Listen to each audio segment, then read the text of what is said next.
शिंदे सेना आणि भाजपची समन्वय समितीची बैठक सुरू असल्याची माहिती आहे। नवी मुंबई महानगरपालिका निवडणुकीच्या पार्श्वभूमीवर या बैठकीचं आयोजन करण्यात आलंय।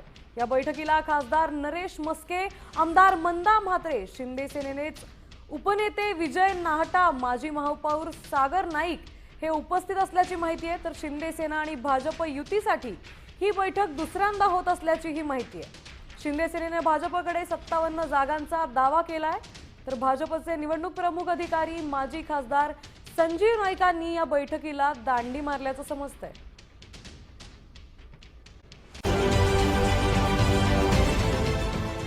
देश विदेशातील प्रत्येक घडामोडींचे लाईव्ह अपडेट मिळवण्यासाठी आता साम टीव्हीच्या सर्व सोशल मीडिया प्लॅटफॉर्मला लाईक, फॉलो आणि सबस्क्राइब करा। तसंच सर्व नोटिफिकेशनसाठी बेल आयकॉन प्रेस करायला विसरू नका।